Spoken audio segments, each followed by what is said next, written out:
Welcome back to Bay Area Breakdown, season two. We had some stuff going on, some school stuff, but we're back for the Warriors playoff push and hopefully, a deep run into the playoffs. Knock on wood. My name's Thomas. I'm here with my co-host, Justin Kim. and today we're going to deep dive into, the first half of the regular season. You know, the biggest trade probably in the last, couple decades for the Warriors. Um, and yeah, let's dive right in. You want to start off with the Jimmy trade? Well, do you like the trade or not? I like the trade personally, but do you? Y- Yeah, I mean when they first made the trade, I was kind of skeptical because he's getting older. I think he's into like 30s, mid 30s.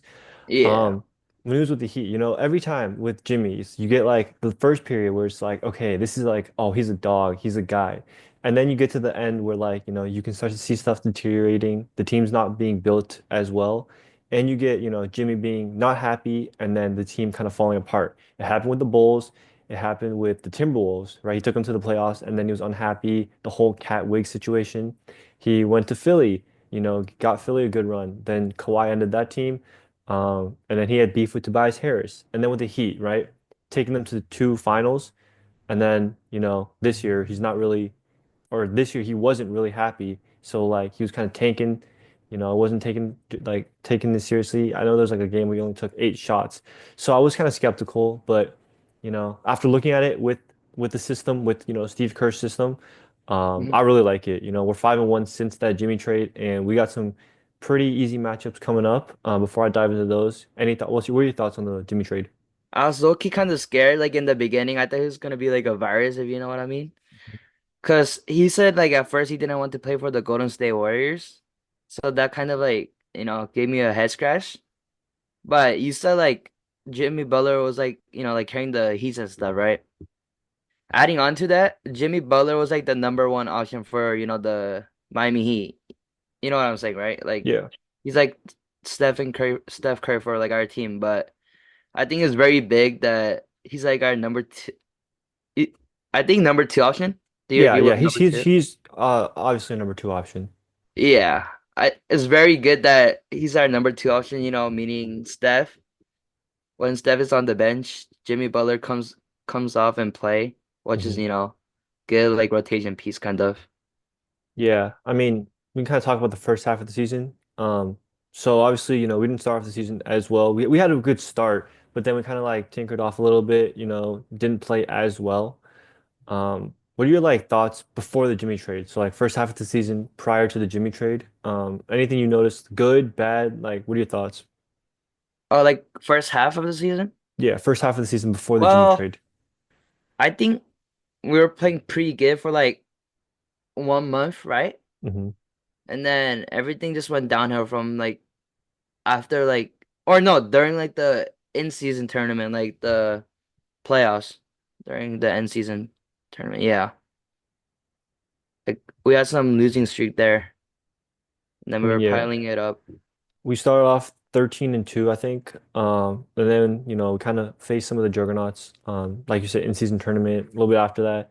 My main thing was like Steph had no help. I think, this team from the first half, you could really tell like it was once Steph got off the court, there was just no second option to score, right? There was nothing like Draymond, as good as he is, he has to play with Steph for him to be like his maximized potential, right? Yeah. If Buddy's not shooting, if right, if when Wiggs was playing, when Wiggs was like holding the ball a lot, like Wiggs was a good scorer himself, but like he really didn't have like this Jimmy impact of like running an offense.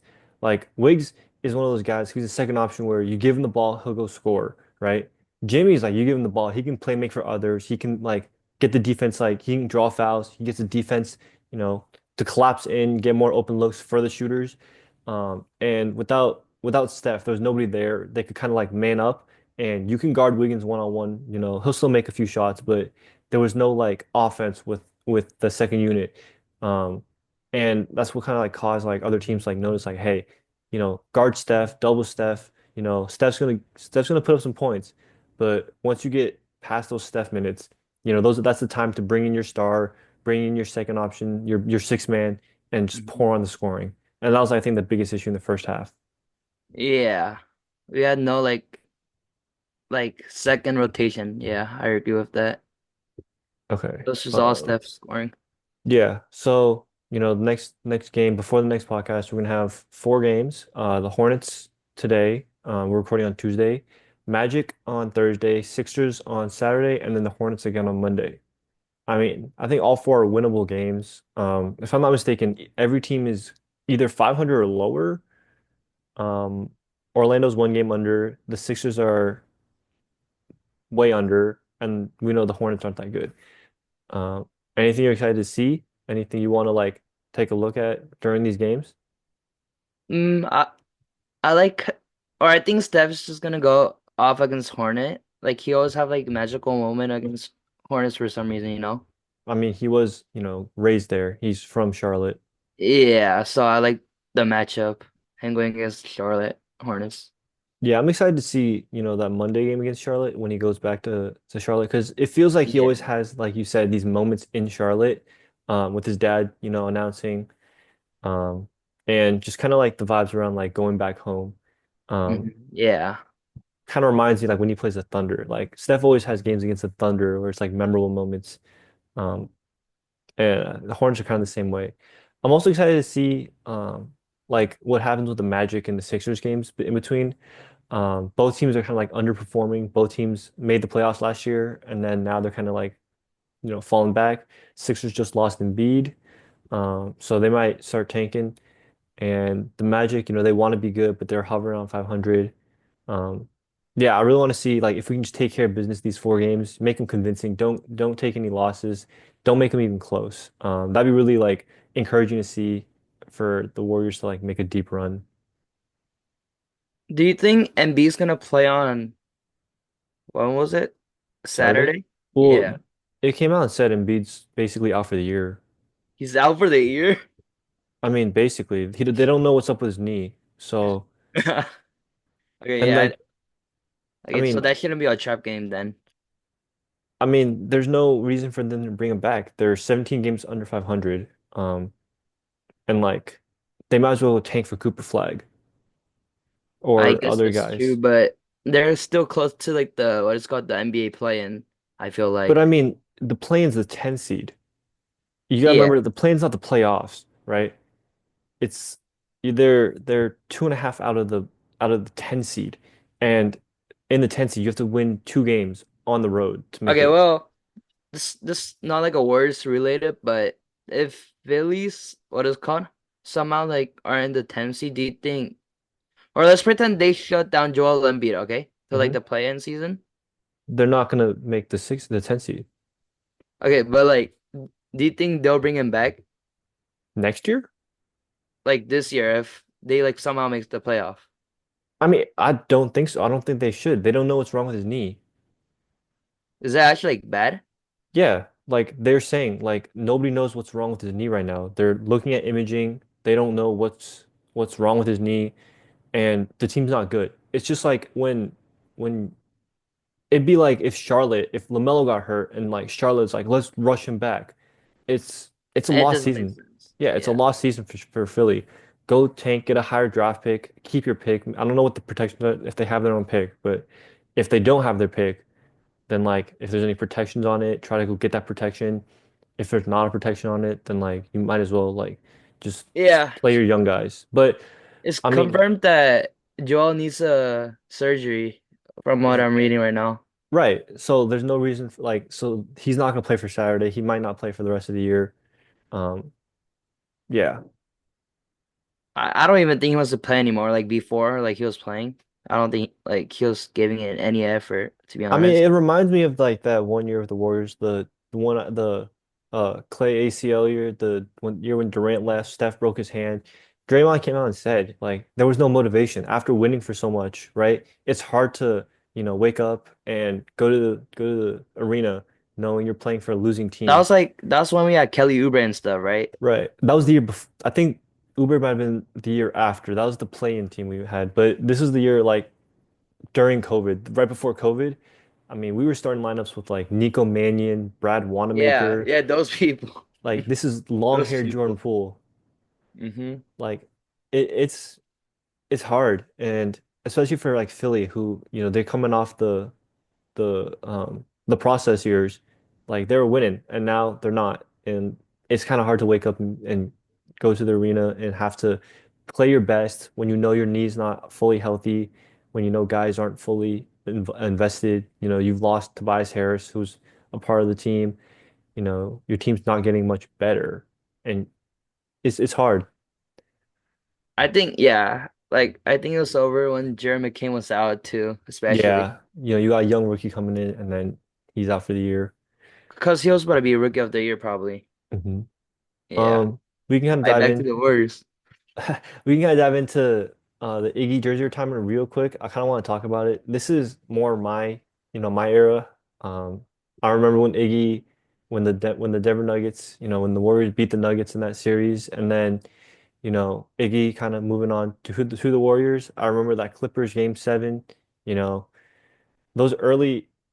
I don't say early, like there's obviously, you know, an era before me with Curry and like his ankle issues, but like that era pre-dynasty where, you know, had the couple years where he kind of came in, became like the free agent signing and like kind of catapulted us to that dynasty. It's really nice to see Iggy like getting the recognition. You know Steph's gonna get his jersey retired, Clay's probably gonna get his retired jersey, and then Dre's gonna, you know, there's a debate on KD. Do you think KD should get his number retired? Mm, He only played 4 years with us, I believe. No, he played 3 years with us. 3 years, but that, to be honest, yeah, I don't know, probably because the I mean, rings, yeah, his so the accolades, 2 rings, 2 Finals MVPs, led the team in scoring during those 2 years. I think KD should come back to Golden State at some point, like maybe like a 1 year. I So don't think thing. he'll come back. I don't think he likes Golden State. I think he did it back in the time because there was pressure to get the ring, but I don't think Golden State's really like the home for him, right? Like Yeah. it's like Dame. Dame's loyal to Portland, but you know, there's no reason to go back to Portland, especially if they're not gonna like be on anything. Hmm. But yeah, back to Iggy. Like I think Iggy deserved to get his jersey retired. He obviously has the 4 rings, has the Finals MVP, has like a bunch of moments. You know, the OKC game winner, and just being like the creator of the death lineup. I mean, those lineups were some insane lineups where you know, once you saw them come in, it's like nobody was stopping them. They were running up and down the court. Kind of started the small ball era of basketball. Now you see, you know, Draymond's running center. You got like other small guys running center. He kind of created the whole Rockets, you know, having no center. But yeah, I really appreciate for what Iggy did for the franchise and like how they are now. Yeah. Okay. The last thing we kind of want to talk about, the young guys. So last year when we left off, right, we were talking about a bunch of the young guys and how they kind of stepped up and how we wanted to see more young guys step up. So you identify one of the guys in particular that you want to talk about. So you have the Like floor. a young player that I like right now, Yeah, uprising. I mean, you told me you were texting me earlier about one of the young guys in the Warriors you really liked his improvement. Oh, there's two like words that oh, actually no, I like all our like young players, but as of right now, I Pod Pod improving a lot right now because after Andrew Wiggins left, he takes a lot of shot, and then I don't know, his effort just like means it all, you know. Yeah, I'm looking up right now. I think so.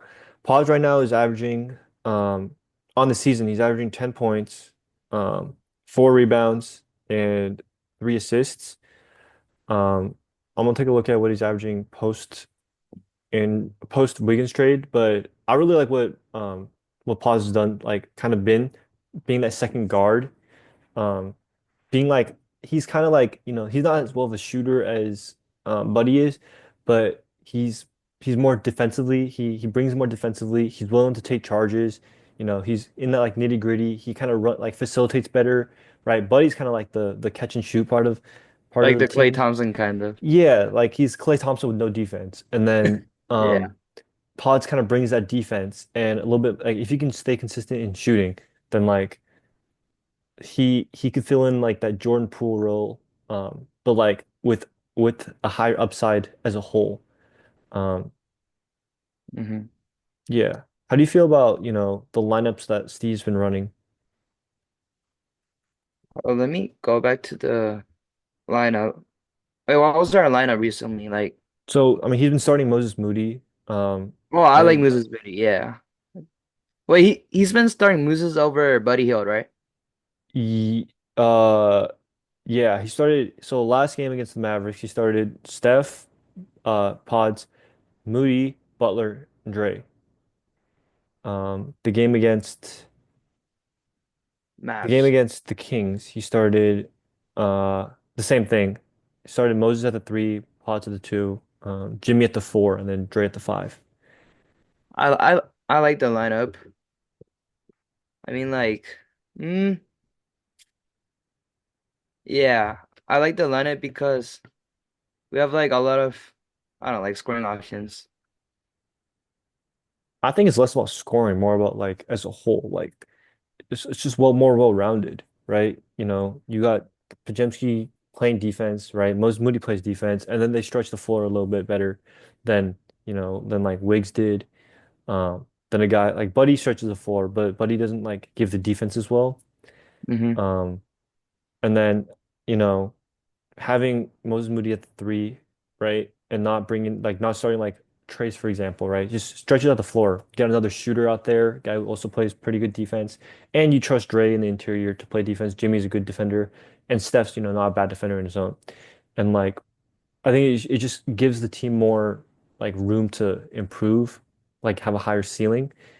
And Yeah. then you get buddies like off the bench just to run off screens, take shots, work with Jimmy, right? Hmm. Well, one thing like I might change is wait, Draymond's the center, right? Draymond's been playing center, yeah, he's starting center. I don't know. I want to see more playing time of Post, Quentin Post. The thing with Post is though, like he when they start him, then you're having almost you don't have like would you bench Moses Moody? How you bench Draymond Green and play Draymond Green in like the second role with Jimmy Butler when Steph is off. I don't like that because I feel like you want to play Draymond with Steph because Draymond's best when he's being a facilitator, right? You don't want Draymond to be like the guy if he's out there without Steph, right? What's he really doing? Like, I mean, obviously he plays good defense. He's a great defender, but like on offense wise, right? Like Draymond's his best when you get Steph, to run those pin down screens, when you get Steph coming off screens, and like he can be like the guy passing, right?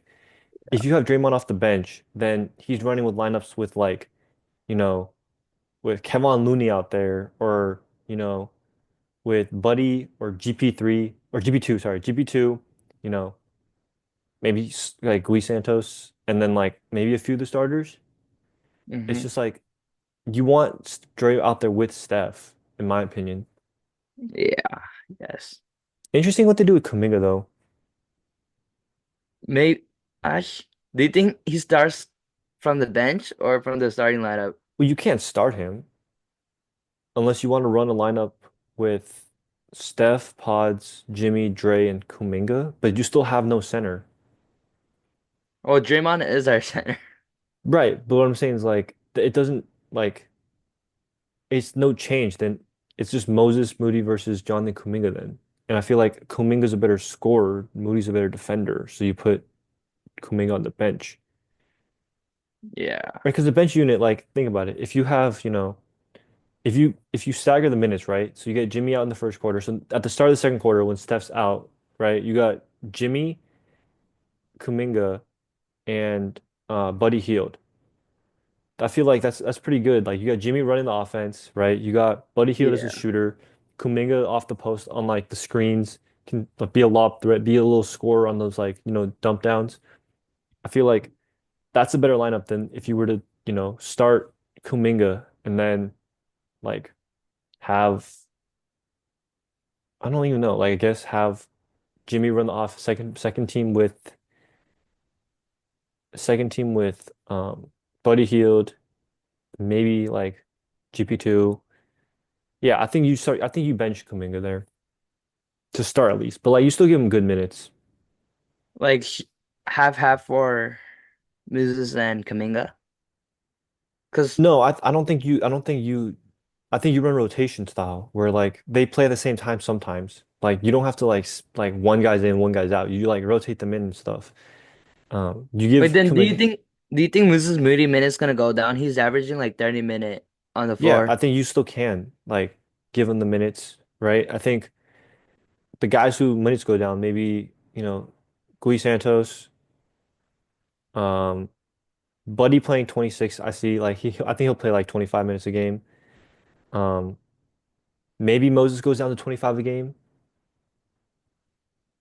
But I think it also helps like if you give more rest to, like if you just like kind of treat it game by game, right? Like Yeah. against the um against the Mavericks, Hmm. Jimmy played 28, Dre played 27, Steph played 29, Moses Moody played 27, and Pods played 30, right? Yeah. You know, if you take out like you give some of the minutes that like the garbage time minutes, right? Like Kevin Knox, Pat Spencer got, right? Yeah. You're getting more like, you know, you can kind of fit in Kuminga to get his 20 minutes a game. And I think if you get him So to buy like in, garbage time? no, just like in the flow of the game. Oh, see. Like you keep the starters at what they played against the Mavericks, right? Hmm. And Yeah. instead of the garbage time minutes taking him out, you take him out earlier and put Kuminga in earlier, so like you kind of mix it up more. Mm. Yeah, I think I know what you're talking Hmm. about. And then um anything else you want to talk about for today? Mm.